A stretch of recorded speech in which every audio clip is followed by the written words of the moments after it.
Assalamualaikum warahmatullahi wabarakatuh. Innal hamdalillah nahmaduhu wa nasta'inuhu wa nastaghfiruh wa na'udzu billahi min shururi anfusina wa min sayyiati a'malina. May yahdihillahu fala mudilla lahu wa may yudlil fala hadiya lahu. Asyhadu an la ilaha illallah wahdahu la syarika lah.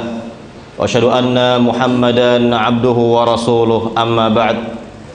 Fa inna asdaqal hadiits kitabullah wa khairal hadi hadi Muhammadin sallallahu alaihi wasallam wa syarrul umuri muhdatsatuha wa kullu muhdatsatin bid'ah wa kullu bid'atin dhalalah wa kullu dhalalatin finnar. Para jamaah yang dimuliakan Allah Subhanahu wa taala, pada siang hari ini kita akan membahas satu hadis Nabi sallallahu alaihi wasallam yang ada kaitannya dengan perkembangan zaman sekarang ini. Terlebih banyak SMS yang masuk berkenaan dengan yakni orang-orang Syiah katanya yang menjadi caleg, yang mendaftarkan diri di partai-partai dan lain sebagainya. Ini apa sikap kita sebenarnya? Maka dengarkanlah hadis Nabi yang mulia yang sebenarnya sudah saya bawakan ini, dan untuk kedua kalinya saya bawakan lagi agar lebih jelas lagi, lebih faham berkenaan dengan situasi yang ada ini, permasalahan yang ada. Nabi yang mulia sallallahu alaihi wasallam sudah memberikan solusi kepada kita jauh-jauh hari, 14 atau 15 abad yang silam. Nabi sallallahu alaihi wasallam jelaskan ini kepada sahabatnya Hudzaifah ibnul Yaman, ya, dan ini sangat bermanfaat. Para jamaah yang dimuliakan Allah Subhanahu wa taala, sahabat Nabi yang mulia Hudzaifah ibnul Yaman menjelaskan riwayat yang mulia ini dalam riwayat Imam Bukhari. Kata beliau radhiyallahu taala an kana an-nas yas'aluna Rasulullah sallallahu anil khairi wa kuntu as'aluhu 'anil syarri makhafata ayudrikani. Bahwa para sahabat Nabi atau kebanyakan para sahabat Nabi, mereka biasa bertanya kepada Nabi SAW mengenai kebaikan-kebaikan. Adapun diriku biasa bertanya kepada Nabi mengenai keburukan-keburukan yang bakal terjadi karena aku khawatir kalau diriku terjerumus ke dalamnya. Kalau diriku terjerumus ke dalamnya. Nah, ini pelajaran yang sangat berharga yang perlu kita perhatikan dari perkataan sahabat yang mulia ini, yakni berkaitan dengan apa ini? Berkaitan tentunya dengan dakwah juga, ya, berkaitan dengan akidah juga, dan ya semua permasalahan agama ini, bahwa para sahabat mereka menginginkan kebaikan-kebaikan dalam agama, tentunya ingin mengetahui apa kebaikan-kebaikan dalam agama sehingga mereka akan mempraktekannya. Adapun sahabat Hudzaifah ini berkeinginan mengetahui keburukan-keburukan yang bakal timbul, yang bakal terjadi, agar beliau waspada terhadapnya, agar beliau bisa berhati-hati terhadapnya. Ini kalau kita hubungkan dengan dakwah di zaman sekarang ini luar biasa, yakni selain kita menjelaskan kepada umat Islam, mendakwahkan kepada kaum muslimin tentang kebaikan-kebaikan yang ada dalam agama ini, kita juga wajib menjelaskan kepada mereka penyimpangan-penyimpangan, keburukan-keburukan yang muncul di tengah masyarakat. Misalnya kita yakni menjelaskan bagaimana itu, apa itu akidah Syiah, apa itu Syiah, bagaimana akidah mereka, apa penyimpangan mereka, dan lain sebagainya. Ini wajib kita terangkan. Wajib kita terangkan, kita jelaskan kepada umat agar mereka faham, agar mereka mengerti, ya, tentang penyimpangan Syiah, akidah Syiah yang jelas-jelas telah keluar dari akidah Islam. Nah, ini yang tidak bisa kita tinggal diam, ya, ini dalam masalah dakwah plus pendidikan. Pada dasarnya dakwah dan pendidikan ini harus berjalan dengan baik, tersebar dengan baik, karena dua hal ini yang sangat bermanfaat bagi umat Islam. Kaitannya dalam masalah ini, tahun 2000-an saya dan teman-teman berkunjung ke rumah Syekh Abdul Muhsin Abbad hafizahullah ta'ala, orang tua dari Profesor Dr. Abdul Razak bin Abdul Muhsin Al-Badr. ya, hafizahullah taala. Dan di rumah beliau dahulu ketika masih umur 25 tahun menjadi wakil rektor dari Islamic University. Kemudian sekarang ini menjadi ulama besar lah, ya, yakni di Saudi Arabia, yakni ahli hadis pada abad ini. Dan beliau memberikan wejangan yang sangat-sangat berharga. Apa wejangannya? Hendaknya kalian yakni konsentrasi dalam dua hal agar bermanfaat bagi Islam dan kaum muslimin, agar cepat memberikan manfaat kepada Islam dan kaum muslimin, yaitu dakwah dan pendidikan. Jangan sekali-kali kalian masuk ke dalam partai. Jangan sekali-kali kalian masuk ke dalam partai. Dan ini beliau nyatakan dalam rumahnya, di rumahnya itu. Karena apa? Karena jelas ada di antara murid beliau yang beliau bimbing langsung S3-nya dan sekarang menjadi salah seorang pejabat negeri ini. Itu sangat disayangkan oleh beliau. Sangat disayangkan oleh beliau, muridnya ini terjun ke partai yang ternyata sudah habis lah. Kalau sudah terjun ke partai, habis ilmunya sudah. Habis ilmunya, habis. Yakni agamanya pun akan habis. Agamanya akan dipertaruhkannya demi kekuasaan, demi partai, demi yang seperti itu, sehingga habislah ilmu agamanya, habislah ya, yakni kebaikan-kebaikannya yang pernah ia dapatkan di Islamic University Madinah. Dan ini sangat beliau sayangkan. Dan inilah wejangan yang sangat-sangat berharga dari beliau. Hendaknya kita yakni benar-benar memperhatikan dua hal ini, dan ini sangat bermanfaat bagi Islam dan kaum muslimin. Dakwah dan pendidikan. Sekali lagi, dakwah dan pendidikan ya, dakwah dan pendidikan. Lain hal kalau di suatu negeri cuma ada dua partai, partai Islam, partai non muslim, itu beda. Kalau seperti itu jelas beda. Tapi yang kita lihat atau yang dilihat oleh para ulama ya, seperti ya Syekh Abdul Muhsin Abbad mengenai negeri ini, ya beliau fahamlah. Beliau tahu apa yang yakni ada di negeri ini, dan pandangan seorang ulama itu sangat jauh ke depan. Jauh ke depan. Ya, pandangan yakni seorang ulama seperti Syekh Abdul Muhsin Abbad hafizahullah taala. Para jamaah yang dimuliakan Allah Subhanahu wa taala, inilah yang perlu kita kembangkan di negeri kita. Ya, artinya apa? Apapun keburukan yang mungkin mau muncul di negeri kita, itu dengan sendirinya akan hilang kalau kita fokus dengan dua hal ini, dakwah dan pendidikan. Dakwah dan pendidikan. Kita sebarkan akidah Islam di negeri kita yang tercinta ini. Kita jelaskan kepada umat Islam di negeri ini tentang penyimpangan-penyimpangan yang ada, dan itu yang sangat-sangat bermanfaat bagi Islam dan kaum muslimin di negeri ini. Yang sangat-sangat bermanfaat bagi Islam dan kaum muslimin di negeri ini. Karena sudah banyaklah ya, yakni pelajaran berharga dari zaman ke zaman, dari zaman ke zaman. Contoh, saya tanya kepada para jamaah, ikhwanul muslimin yang ada di Mesir itu sudah berapa tahun Pak bercokol dalam politik? Berapa? Tahu? Sudah berapa tahun mereka bercokol dalam politik? Yang tidak pernah berhasil dalam cita-citanya, tidak pernah berhasil dalam cita-citanya. Ya, berapa? Lebih dari 50 tahun. Ya, berdirinya sendiri mungkin 80 tahun itu. Dari pendirinya sendiri ya, bernama Hasan Al-Banna rahimahullahu taala, semoga Allah merahmatinya. Ya, ini mungkin sekitar 80 tahun, dan mereka jelas ya ingin katanya masuk ke dalam partai dan sebagainya. Nah, itulah yang ada. Itulah yang kita lihat.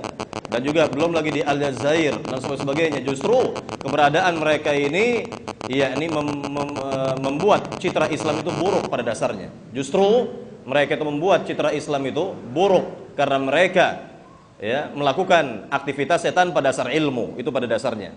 Dan apa yang mereka lakukan tidak diridhai oleh Allah Subhanahu wa taala. Apa yang mereka lakukan seperti ini tidak diridhai oleh Allah Subhanahu wa taala. Maka sia-sia kita ya kalau misalnya ya mungkin di antara jamaah yang sudah belajar ini ya katanya ingin menjadi caleg lah atau apa. Bukan ini jalannya. Bukan ini jalan yang diridhoi oleh Allah Subhanahu wa taala. Fokuslah dalam dua hal tadi yang saya sebutkan, yang diisyaratkan oleh Syekh Abdul Muhsin Abbad hafizahullah taala, dakwah dan pendidikan. Dan ini yang sangat bermanfaat bagi Islam dan kaum muslimin. bagi Islam dan kaum muslimin. Dan tentunya negeri ini juga sudah punya yakni sejarah yang luar biasa ya. Sejarah yang luar biasa menangani mereka-mereka yang seperti itu. Contoh dahulu ketika kita bahas masalah yakni buku dari MUI, panduan ya tentang apa? Kesesatan atau penyimpangan agama Syiah, kan saya katakan pada majelis ini bahwa Syiah itu lebih berbahaya dari PKI. Maka ya, orang-orang yang ada di negeri ini tidak akan pernah tinggal diam seperti itu. Dahulu ya, negeri ini diguncang oleh PKI dan Allah Subhanahu wa taala selamatkan Islam dan kaum muslimin di negeri ini. Dan di antara orang-orang lagi juga ingin ya ini katanya mendirikan negara Islam seperti NII atau N11 atau LDI misalnya, maka ini adalah kesia-siaan. Ini adalah suatu kesia-siaan. Dan sudah banyak lagi contoh-contoh di luar sana seperti tadi yang saya isyaratkan seperti Ikhwanul Muslimin, kemudian yang ada di Aljazair, yang ada di negeri-negeri yang lain, mereka tidak bisa mencapai cita-cita mereka. Apa yang mereka harapkan, apa yang mereka inginkan itu ya sia-sia. Sia-sia. Apa yang mereka lakukan selama ini sia-sia. Nah, inilah yang perlu kita fahami. Ya, ini kita hendaknya kita mencari keridhaan Allah Subhanahu wa taala, menjalankan apa yang sesuai dengan agama ini, apa yang sesuai dengan petunjuk Nabi yang mulia sallallahu alaihi wasallam. Kemudian kita lihat lagi perkataan dari sahabat Hudzaifah, kembali kepada sahabat Hudzaifah, beliau mengatakan, "Ya Rasulullah, wahai Rasulullah, inna kunna fi jahiliyatin wa syarrin." Kami dahulu berada pada masa jahiliyah dan keburukan. Faja'ana Allahu bihadzal khair. Kemudian Allah datangkan kebaikan ini, yakni diutusnya engkau, diutusnya Nabi Muhammad sallallahu alaihi wasallam. Ada suatu kebaikan yang luar biasa. Fahal ba'da hadzal khairi min syarrin? Apakah setelah kebaikan ini akan ada keburukan?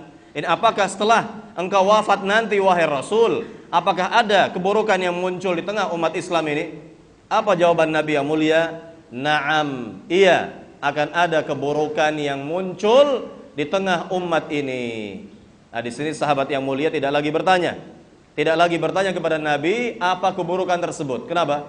Karena beliau sudah tahu, beliau sudah faham, sudah mengerti keburukan yang muncul itu adalah terpecahnya umat Islam menjadi dua golongan besar. Golongan pertama pro kepada pemerintah Ali bin Abi Thalib radhiyallahu taala an.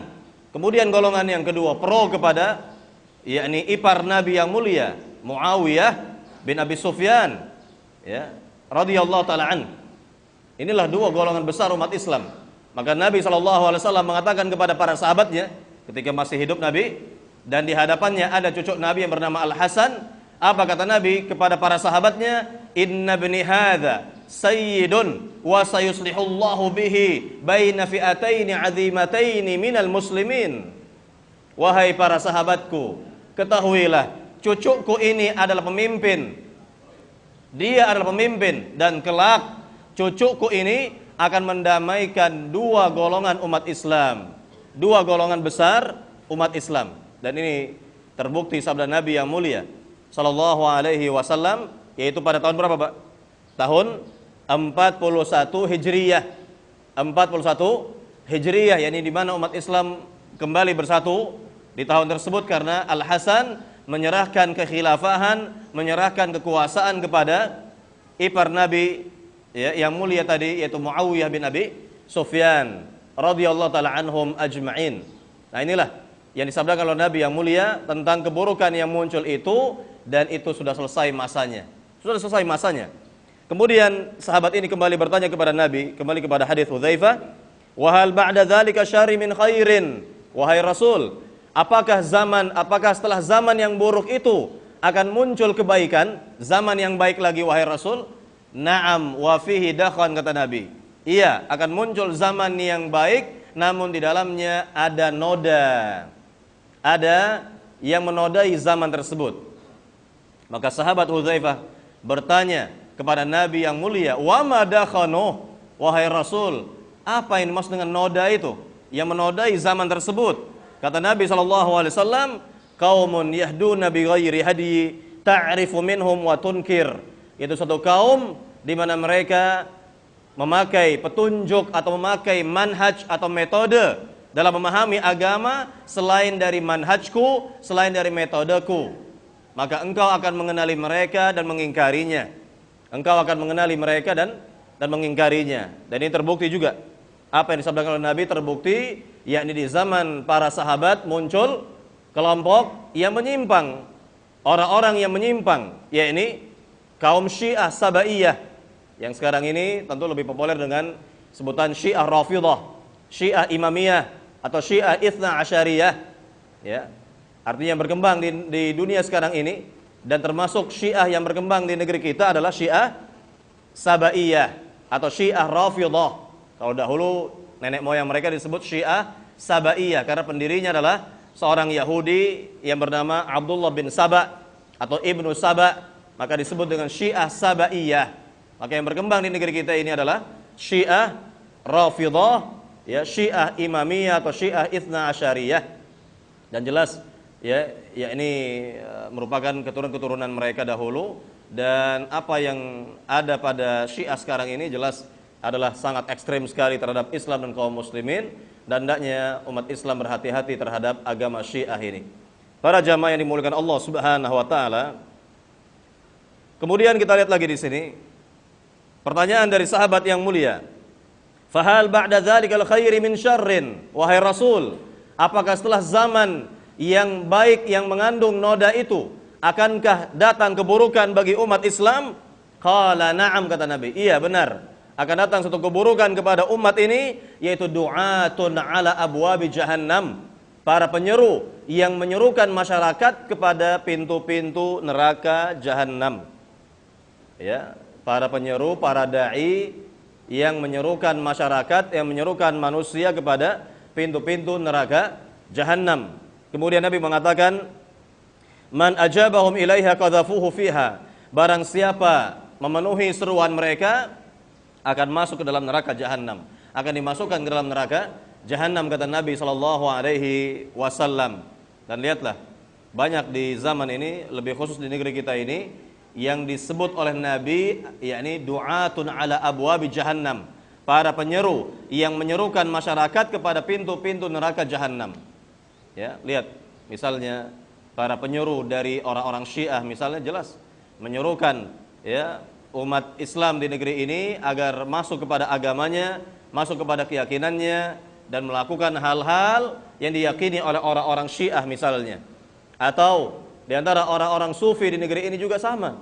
Atau di antara orang-orang liberal misalnya, orang-orang ya Khawarij yang memiliki pemikiran Khawarij dan lain sebagainya. Ya, belum lagi mereka-mereka yang jelas-jelas dalam berbuat syiriknya kepada Allah Subhanahu wa taala, berbuat bid'ahnya dalam agama ini, menyerukan masyarakatnya untuk berbuat segala sesuatu yang menyimpang dari agama ini. Inilah yang disebut dengan du'atun ala abwabi jahannam. Kemudian sahabat ini kembali bertanya, ya Rasulullah, sifhum lana, wahai Rasul, sebutkan kepada kami, sebutkan kepadaku ciri-ciri mereka, terangkan kepadaku ciri-ciri mereka. Kata Nabi yang mulia, hum min jildatina wa yatakallamuna bi alsinatina. Mereka adalah dari bangsa kita sendiri, yakni kulitnya sama dengan kita, bahasanya pun sama dengan bahasa kita. Makanya lihat ya berapa banyak yakni anak-anak atau pemuda-pemuda dari negeri ini yang diberi beasiswa oleh ya negara Iran untuk belajar Syiah di Iran sana. Banyak sekali ribuan itu ya anak-anak muda dari negeri ini yang diberi beasiswa belajar agama Syiah di tempatnya sana, di negerinya sana, di Iran sana. Ya, belum lagi mereka yang belajar agama, katanya agama Islam, tetapi kepada kaum misionaris, kepada kaum ya Yahudi ataupun yang semisalnya, belajar agama Islam ke Sorbonne, Perancis, atau ke Amerika dan sebagainya. Datang ke negeri ini membawa warna tersendiri. Datang ke negeri ini membawa warna tersendiri. Jelas mereka adalah, kata Nabi, min jildatina wa takallamuna bi alsinatina, yakni mereka itu adalah dari bangsa kita sendiri. Mereka itu dari bangsa kita sendiri, kata Nabi SAW. Kemudian dikatakan lagi di sini, qultu fama ta'muruni in adrakani ala dzalik. Wahai Rasul, apa yang kau perintahkan kepada diriku jika aku menjumpai yang seperti itu, wahai Rasul? Jawaban Nabi yang mulia, talzam jama'atal muslimina wa imamahum, hendaknya engkau berada pada barisan kaum muslimin dan pemimpin mereka.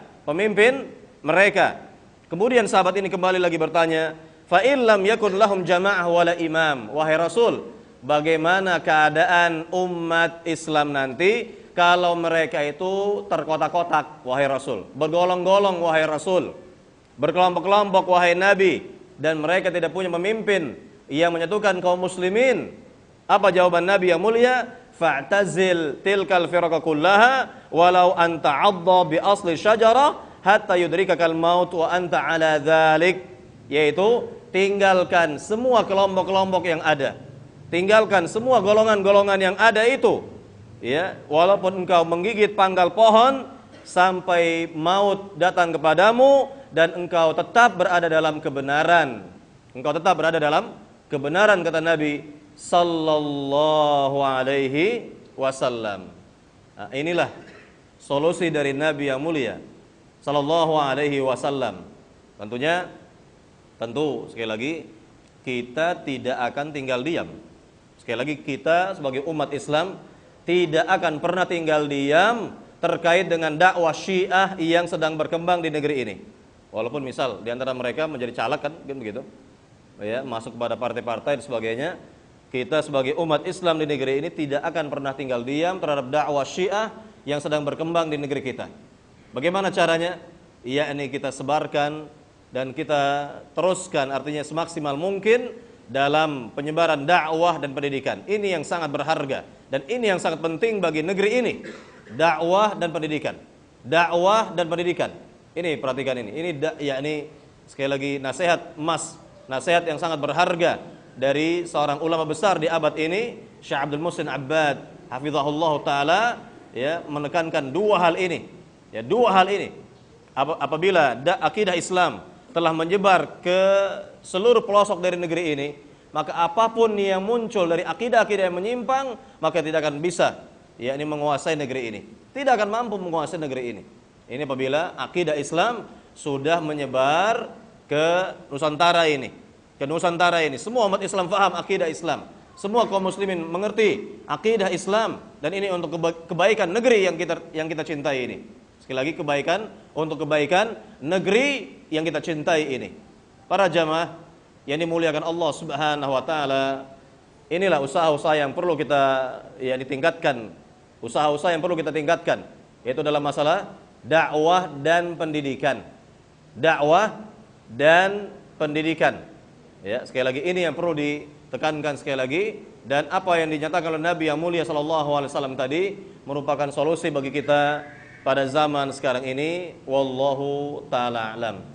Jadi sekali lagi jangan yakni khawatir dalam masalah ini, tetap kita berjuang, tetap kita terus yakni menyebarkan dakwah dan pendidikan di negeri ini, dan insyaallah Allah Subhanahu wa taala akan mudahkan urusan kita semua, dan Allah mudahkan, semoga Allah Subhanahu wa taala yakni jaga dan pelihara negeri ini dari mereka-mereka yang ingin merusak citra Islam, ya, apakah dari orang-orang Syiah atau dari yang lainnya. Maka semoga Allah Subhanahu wa taala sekali lagi menjaga dan melindungi negeri ini dari berbagai macam keburukan-keburukan. Amin ya rabbal alamin. Silakan jika ada pertanyaan dari para jamaah berkaitan dengan materi lebih utama. Nah, silakan, Mbak.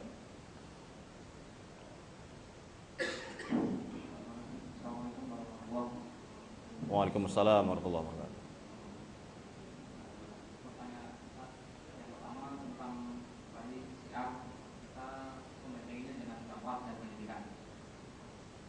Contoh konkretnya yang bisa kita lakukan seperti apa, Pak?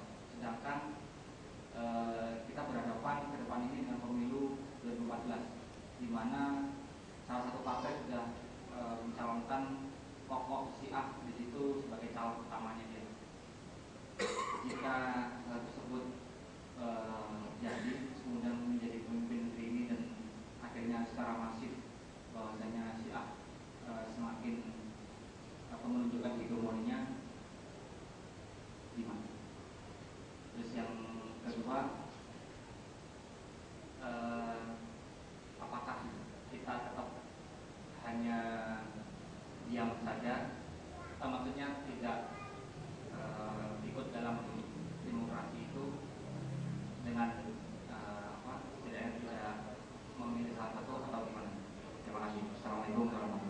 Iya. Tadi telah saya syaratkan berkenaan dengan masalah ini, yakni tetap kita waspada, tentunya tetap kita berhati-hati ya terhadap perkembangan agama Syiah di negeri ini, dan usaha yang bisa kita lakukan adalah dalam mengembangkan dakwah dan pendidikan. Itu yang kita fokuskan. Itu yang harus kita fokuskan, dakwah dan pendidikan, dan ini sangat bermanfaat dan buktinya sudah ada. Artinya tahun-tahun belakangan ini dakwah ini Masya Allah. Artinya kalau kita terus berjuang untuk menyebarkan dakwah ini, dakwah yang benar ini, maka insya Allah ya umat Islam dengan sendirinya terbentengi. Umat Islam dengan sendirinya akan terbentengi dengan berbagai keburukan yang muncul, penyimpangan-penyimpangan yang ada begitu. Ya, nggak perlu takut seperti ini. Tidak perlu takut. Kenapa? Karena yang kita lakukan adalah hal-hal yang sesuai dengan aturan agama yang diridhai oleh Allah Subhanahu wa taala. Yang diridhai oleh Allah Subhanahu wa taala. Ya.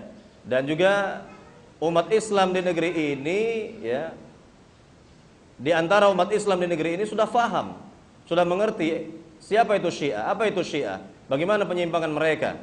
Ya, mulai dari mantan ya, Perdana Menteri kita dahulu, Bapak Muhammad Nasir itu luar biasa pengetahuannya tentang Syiah. Artinya beliau faham tentang bahaya Syiah. Artinya beliau sudah melakukan yakni dakwah dan pendidikan di zaman itu, di zamannya ya, terkait dengan ini, dan ada usaha-usaha yang real dari beliau ya untuk menerangkan tentang bahaya Syiah kepada umat Islam negeri ini. Dan juga sebelum-sebelumnya ya seperti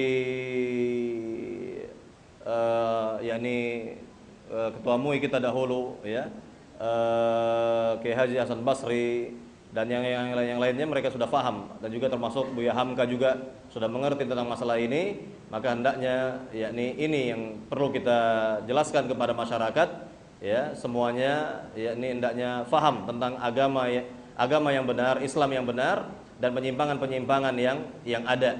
Dan ini akan membentengi umat. Ini akan membentengi umat. Ya, sekali lagi ini akan membentengi umat ya. Tapi kalau misalnya ya ada di antara ya mereka yang sudah paham dalam masalah ini kok tidak fokus dalam dakwah dan pendidikan, justru berkecimpung dalam politik misalnya, sia-sia umurnya, sia-sia usahanya dan lain sebagainya, karena apa yang dilakukannya tidak ya sejalan dengan ya tidak sejalan dengan ajaran agama ini, atau tidak akan pernah diridhai oleh Allah Subhanahu wa taala. Dan contoh sudah banyak. Contoh dalam hal ini sudah sangat banyak. Ya, sudah sangat banyak. Contohnya sudah sangat banyak. Tadi seperti diantaranya tadi sudah disebutkan. Kemudian juga perlu kita ingat perjuangan dakwah Nabi Musa alaihissalam di negeri Mesir, di zamannya dahulu menghadapi Fir'aun. Bagaimana Fir'aun yang luar biasa zalimnya, yang setiap hari itu menyembelih bayi-bayi laki-laki yang lahir dari Bani Israel. Apakah Nabi Musa alaihissalam membentuk partai di zamannya? Padahal Nabi Musa punya masa, punya dukungan dari Bani Israel, dan beliau termasuk anggota kerajaan, orang yang berpengaruh di negeri Mesir juga termasuk ya. Apakah Nabi Musa alaihissalam justru membentuk partai di zamannya untuk mengimbangi partai oposisi misalnya, untuk mengimbangi kekuatan Fir'aun? Tidak, sama sekali tidak. Tetap beliau berdakwah, tetap beliau menyampaikan dakwah ini kepada Bani Israel, kepada orang-orang Mesir di zamannya, dan Allah Subhanahu wa taala memberikan kebaikan ya dan kemenangan yang besar kepada Nabi Musa dan Bani Israel, dikarenakan kesabaran mereka dalam berdakwah, kesabaran mereka dalam menyampaikan kebenaran ini, menyampaikan agama Allah Subhanahu wa taala. Allah yang merubahnya, dan ini luar biasa. Artinya banyak sekali sejarah-sejarah dari zaman dahulu sampai zaman sekarang ini yang bisa kita ambil manfaatnya, pelajarannya. Manfaatnya dan pelajarannya. Dan ingat, saya katakan, umat Islam tidak akan diam, tidak akan tinggal diam. Artinya mereka tahu siapa Jalur Rahmat. Siapa Jalur Rahmat? Umat Islam tahu. Ya, tokoh-tokoh negeri ini tahu siapa dia. Faham. Ya, faham, dan mereka berhati-hati terhadap orang ini dan tokoh-tokoh Syiah lainnya. Tentu mereka berhati-hati. Ya, maka sudah saya katakan negeri ini sudah yakni diuji oleh Allah Subhanahu wa taala dari zaman dahulu, dari munculnya PKI misalnya, dan mereka tidak berhasil, ya alhamdulillah, ya Allah masih menjaga negeri ini dan umat Islam yang ada di dalamnya.